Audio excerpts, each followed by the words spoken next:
ভোরবেলা কালীকমলি guest house থেকে আমরা চলেছি এখন। কালীকমলি গেস্ট হাউসটা ঠিক গঙ্গার পাড়ে অবস্থিত।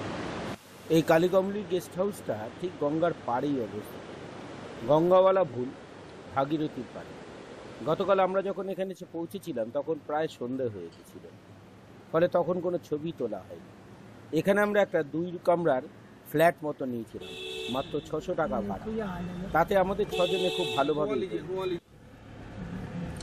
কালকে রাত্রিবেলায় সব ধরনের ক্যামেরা এবং ব্যাটারি চার্জ করে নেওয়া হবে, এবং সন্ধেবেলায় শিখেছিল গাইড, তার সঙ্গে বসে আমরা পুরো রসদটা ঠিক করে নিয়েছিলাম এবং যা যা কেনার সব কেনার বন্দোবস্ত করে ফেলেছিলাম।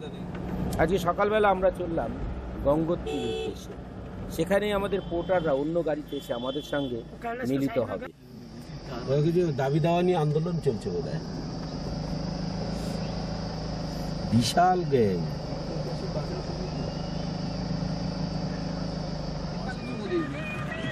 গাড়ির মিউজিক সিস্টেমটা বন্ধ করে দিয়ে আমরা সুমনের পোর্টেবল স্পিকারটা চালিয়ে দিলাম। সন্ধ্যা মান্নাকে সঙ্গী করে আমরা এগিয়ে চললাম গঙ্গোত্রী থেকে। বাংলা গান শুনতে শুনতে এই পথে যাওয়ার অভিজ্ঞতাটা একটু অন্যরকম।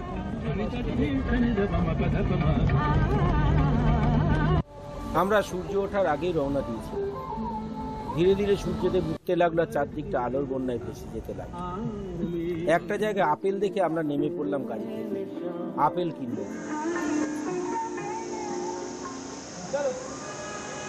আপেল কেনার জন্য আমরা এসে ভিড়লাম গাড়ি দাঁড় করিয়ে। আমরা চলেছি হর্ষিলের দিকে। দরদাম করে বেশ সস্তায় অনেকটা আপেল কেনা হলো খাওয়ার জন্য। তারপর আবার রওনা দিলাম গাড়ি করে।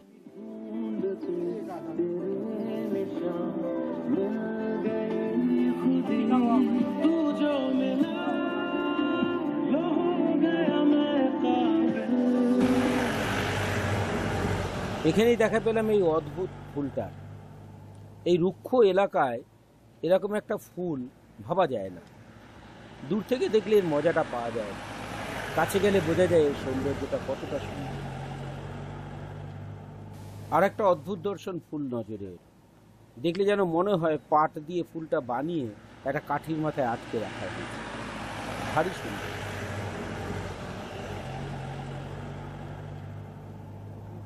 আবার আমরা এগিয়ে চললাম। চারদিক এখন আলোয় ভেসে যাচ্ছে, অসাধারণ আকাশ। পাহাড়ে এই ধরনের আকাশ পাওয়াটা সত্যি ভাগ্যের ব্যাপার। একটা জায়গায় খুব সুন্দর দেখতে লাগলো বলে আমরা দাঁড়িয়ে পড়লাম। গাড়ি থামিয়ে কিছুটা ছবি তোলা হলো।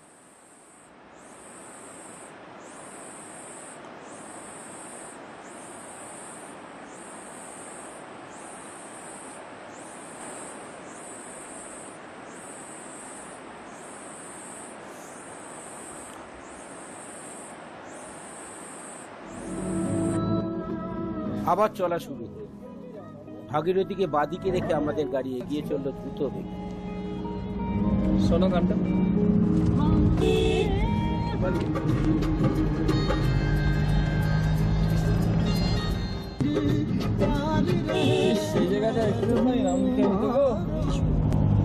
ওপাশে খুব সুন্দর ফলস দেখা যাচ্ছে।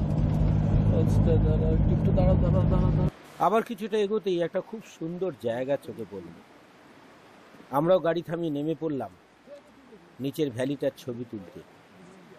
সত্যি অসাধারণ সুন্দর জায়গা।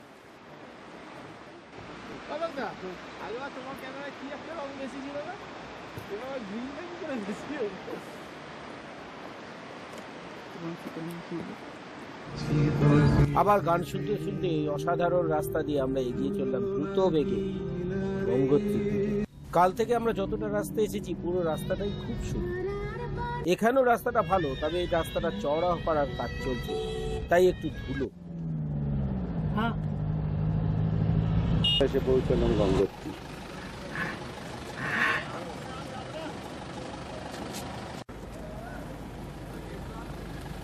ঠিক 10টার সময় আমরা এসে পৌঁছলাম গঙ্গোত্রী। এই পর্যন্ত গাড়ি যাবে বাস স্ট্যান্ডে, তারপর আমাদের মাল নিয়ে আমাদের হেঁটে যেতে হবে কালীকমলি পর্যন্ত। আমরা চলেছি আমাদের 4 জন কুলির মাথায় মালপত্র চাপিয়ে দিয়ে আর কিছু জিনিস আমরা নিয়ে আমরা এগিয়ে চললাম কালীকমলির দিকে। রাস্তার দুদিকে শুধু পুজোর সামগ্রী বিক্রি করার দোকান, তার মাঝখান দিয়ে চলে গেছে সরু রাস্তা। আমরা এসে পৌঁছলাম কালীকমলি গেস্ট হাউসে। এই গেস্ট হাউসটা ঠিক মন্দিরের বাঁ পাশে। গেস্ট হাউসে বারান্দায় দাঁড়ালেই নিচে মন্দিরটাকে দেখা যায়। মন্দিরের এখন সংস্কার চলছে। আমাদের থাকার জায়গাটা ঠিক মন্দিরের পাশেই।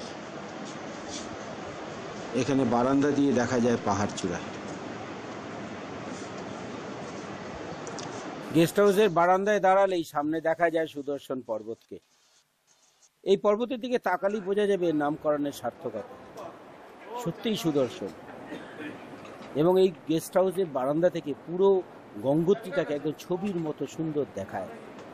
ঢুকে আসছে গেস্ট হাউসে স্নান টান করে আমরা চললাম মন্দিরে পুজো দিতে। আজকে এটাই আমাদের প্রথম কাজ।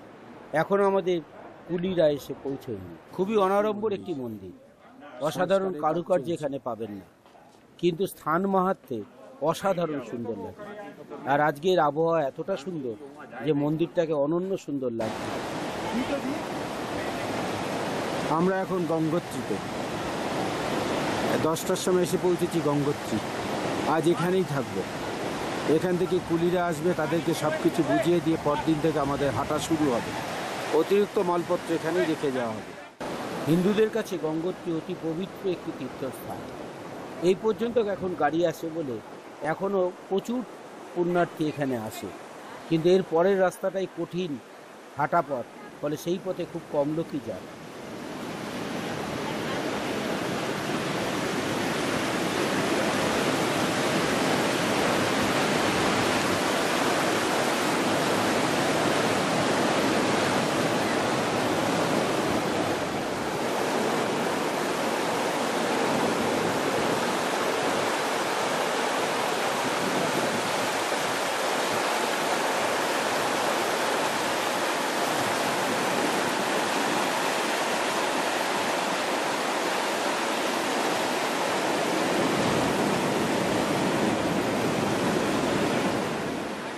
প্রচুর দেশি তীর্থযাত্রী ছাড়াও বেশ কিছু বিদেশিও এখানে দেখা যায়। তারা বেশ গঙ্গা স্নান উপভোগ করছিল। আমাদেরও খুব ইচ্ছে করছিল গঙ্গায় নামতে, কিন্তু ঠান্ডা জলের জন্য আর এতটা রাস্তা পরিশ্রম করে আসায় আজ নামবো না, পরে ফেরার সময় নামবো বলে ঠিক করলাম।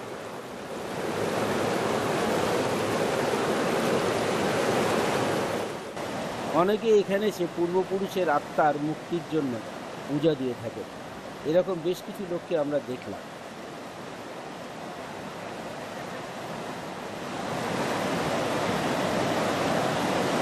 আমাদের এবারের ভ্রমণের মুখ্য উদ্দেশ্য তীর্থ ফটোগ্রাফি। তাই সুন্দর আবহাওয়াতে, দারুণ আলোতে আমরাও ফটোগ্রাফিতে ব্যস্ত হয়েছি। স্নান টান সেরে পুজো টুজো দিয়ে একটা ভালো রেস্টুরেন্ট দেখে গান্ডে পিণ্ডে গিলে আমরা দুপুরবেলা চলে এলাম গৌরীকুণ্ডে। স্থানীয় একজনকে গাইড হিসেবে নেওয়া হবে। সেই গৌরীকুণ্ড, এখানে গঙ্গার জল অনেকটা ঝাঁপিয়ে দিতে পারে।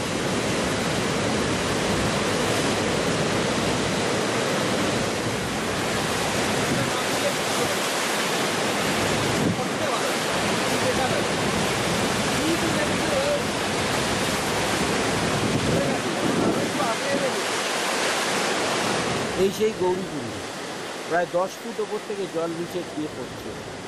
এখানে এসে থেমে গেছিল এডমন্ড হিলারির গঙ্গাসাগর থেকে গোমুখ যাত্রার নৌকো।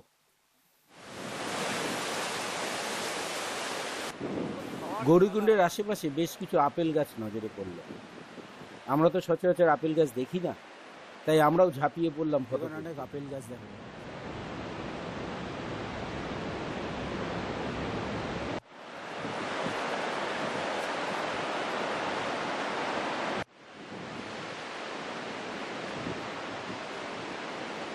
এখানে চারদিকে প্রচুর পাইন গাছ নজরে পড়ল। পাইন গাছের এখন ফল ঝরার সময়। আমরা এগিয়ে চললাম সুরজকুণ্ডের দিকে।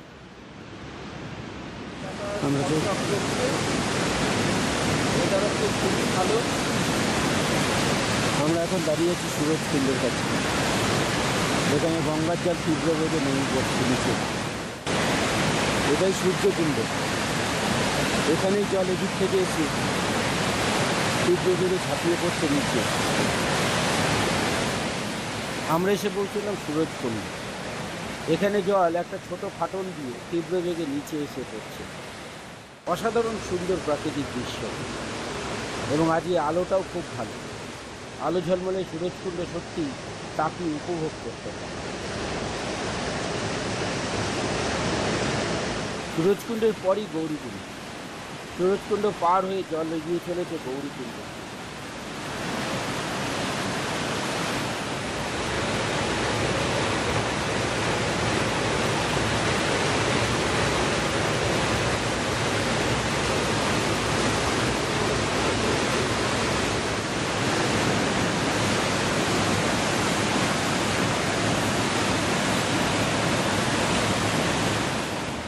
গৌরীকুণ্ডের এখানটা বেশ সুন্দর জায়গা, বড় বড় গাছ, তার মধ্যে দিয়ে চলে গেছে রাস্তা।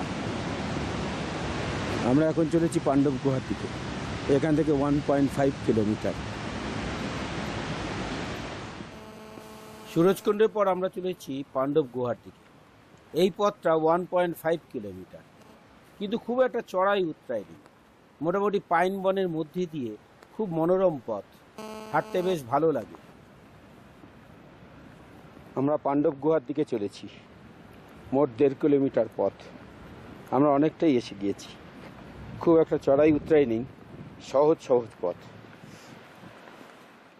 আমরা এসে পৌঁছলাম পাণ্ডব গুহা। সুমনরা একটু আগেই এসে পৌঁছেছিল। আমি আর অলকদা সবার শেষে এসে পৌঁছলাম। আমরা এসে পৌঁছলাম পাণ্ডব গুহা। এই হচ্ছে সেই গুহা। একটা বিশাল প্রস্তরখণ্ডের তলায় একটা ছোট্ট ফাঁকা জায়গা দিয়ে ভেতরে ঢুকতে হয়। ভেতরে হামাগুড়ি দিয়ে ঢুকতে হয়। তাই ক্যামেরা জমা রাখা হলো গাইডের কাছে।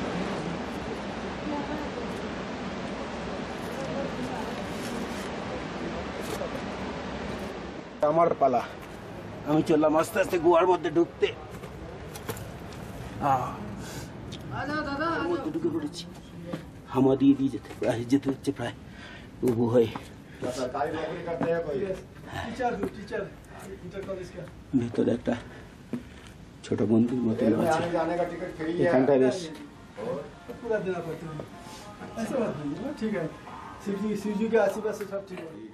গুহার ভিতরে প্রায় অন্ধকারে টিমটিমে আলোতে এক সন্ন্যাসীর দেখা পেলাম। ভণ্ড বলেই মনে হলো, অন্তত আচরণে। এবার আমার বেরোনোর পালা।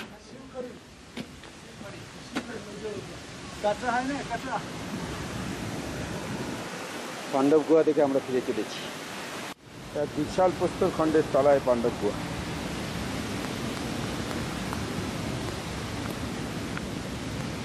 সেই গুহার মুখ, যেখান দিয়ে আমরা একটু আগে বেরিয়েছি। পাণ্ডব গুহার কাছ থেকে পাইন গাছের ফাঁক দিয়ে সুদর্শনকে অসাধারণ লাগছিল। আমরাও নেমে পড়লাম ছবি তোলার প্রতিযোগিতায়। না, এটা কোনো কুণ্ড না, এটা ভাগীরথী দৃশ্য।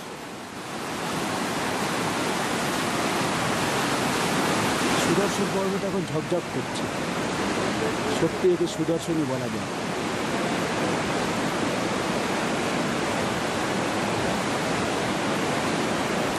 বিকেলের গঙ্গোত্রী, একটু পরে সূর্যাস্ত হবে। আস্তে আস্তে এরকম ছায়া ঢেকে যাবে গোটা গঙ্গোত্রী। সূর্যাস্তের আলো কিছুক্ষণের মধ্যেই ধীরে ধীরে সুদর্শনের রং পাল্টে আস্তে আস্তে সাদা থেকে সোনালি হয়ে উঠে সুদর্শন।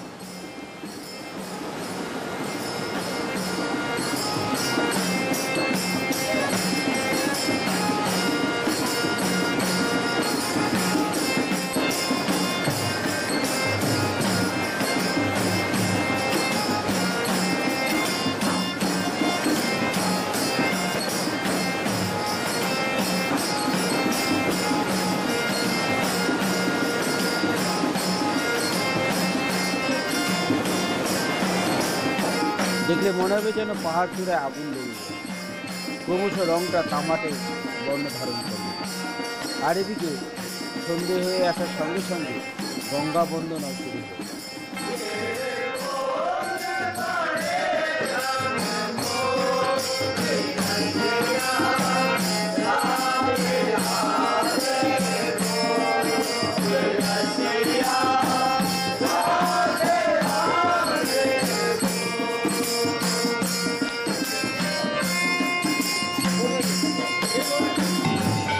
গঙ্গার পাড়ে গঙ্গা বন্ধুরা শেষেতে মন্দিরে শুরু হয়ে গেল সন্ধ্যারতি, এবং এখনই সন্ধ্যারতির শেষে দেবীকে শয়ন দেওয়া হবে। তখন চারদিকে প্রচুর ভক্তের ভিড়।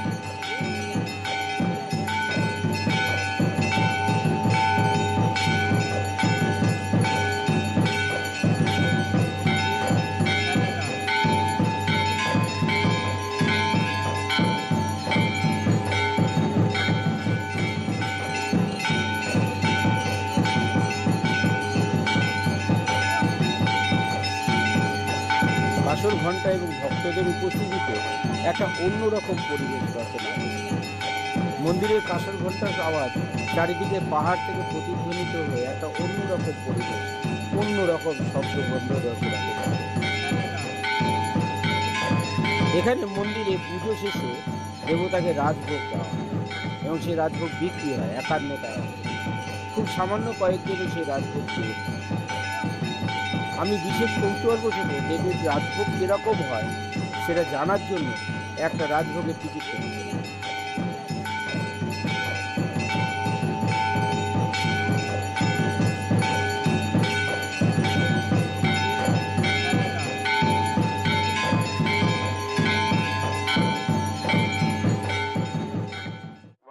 সন্ধ্যা পূজা শেষে শুরু হলো দেবীর বন্দনা। পাপানি জন্মান্তর্কৃতানি চ তানি তানি বিনশ্যন্তে প্রদক্ষিণাম পরে পরে। बोले गंगा मैया की जय, राजा वज्र महाराज की जय। ओम हरि ओम हरि ओम हरि ओम। आप গঙ্গা দেবীর রাজভোগ 51 টাকা দিয়ে টিকিট কাটতে হয়। এটাই মহাপ্রসাদ। মাত্র 10-12টা টিকিট কাটা যায়।